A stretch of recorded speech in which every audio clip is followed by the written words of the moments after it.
টাকা তুলেছেন ফিলিস্তিনি অসহায় মানুষের জন্য, খরচ করেছেন গার্লফ্রেন্ডদের পেছনে। ফেসবুক প্রোফাইল থেকে শুরু করে তার পরিচয়ও ভুয়া। ইয়াসিন আরাফাত ফয়সাল নামে এই প্রতারকের কথা জানাচ্ছেন সাব্বির আহমেদ। নাম ইয়াসিন আরাফাত ফয়সাল হলেও ফেসবুক অ্যাকাউন্ট খুলেছেন আব্দুল্লাল ফয়সাল নামে। ব্যবহার করেছেন আরেকজনের ছবি। দিনাজপুরের একটি কলেজে পড়ালেখা করলেও ভুয়া ফেসবুক প্রোফাইলে নিজেকে দাবি করেছেন রাজশাহী বিশ্ববিদ্যালয়ের শিক্ষার্থী হিসেবে। থাকেন বিশ্ববিদ্যালয়ের শহীদ হাবিবুর রহমান হলে। তার সবগুলো পরিচয়ই ভুয়া। সম্প্রতি ফিলিস্তিনে ইসরায়েলের নির্মমতা দাগ কেটেছে সমগ্র বিশ্বের মানুষকে। মানুষের এই আবেগকে পুঁজি করে ভুয়া প্রোফাইল থেকে ফিলিস্তিন নাগরিকদের পক্ষে পোস্ট করেন ফয়সাল। সবশেষ বাংলাদেশে ফিলিস্তিনের রাষ্ট্রদূত ইউসুফ এসওয়াই রামাদান বিভিন্ন সময়ে বিকাশ বা রকেট যুক্ত ফোন নাম্বার ব্যবহার করে সাহায্যের আবেদন করেন। এই আবেদনে নিজের বিকাশ ও রকেট অ্যাকাউন্ট জুড়ে দিয়ে প্রতারণা করেছেন ফয়সাল। আমার একটা প্রজেক্ট ছিল, ওখানে আমি রাজশাহী ইউনিভার্সিটিতে পড়াশোনা করি।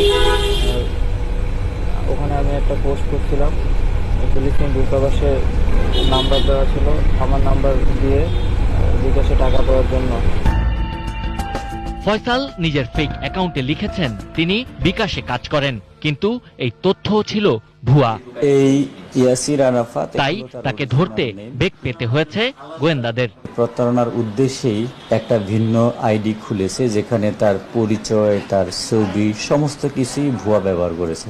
ফেসবুকে ফিলিস্তিনের মাননীয় রাষ্ট্রদূতের ছবি দিয়েছে, আর সেখানে ফিলিস্তিনি জনগণকে সহযোগিতা করার জন্য বাংলাদেশি লোকদের কাছে সাহায্য, ক্ষুদ্র প্রচেষ্টার সাহায্য হিসেবে আহ্বান করেছে।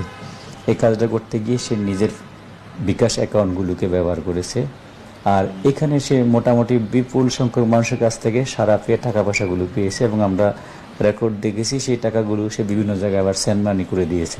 মানুষের দেয়া টাকা ফয়সাল উড়িয়েছেন নারায়ণগঞ্জ, নোয়াখালী ও রংপুরে থাকা তার 3 বান্ধবীর পেছনে। এটা সম্পূর্ণ নতুন সৃষ্ট একটা অ্যাকাউন্ট, এবং সেই অ্যাকাউন্ট দিয়ে সে বিভিন্ন মেয়েদের সাথে ফ্লার্ট করে।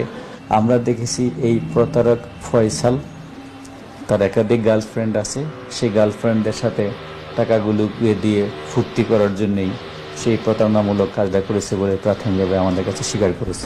স্বল্প বিশ্বাসে কোনো যাচাই বাছাই ছাড়া মানুষকে এভাবে টাকা না পাঠানোর আহ্বান গোয়েন্দাদের। Sabbir Ahmed, ATN news, Dhaka.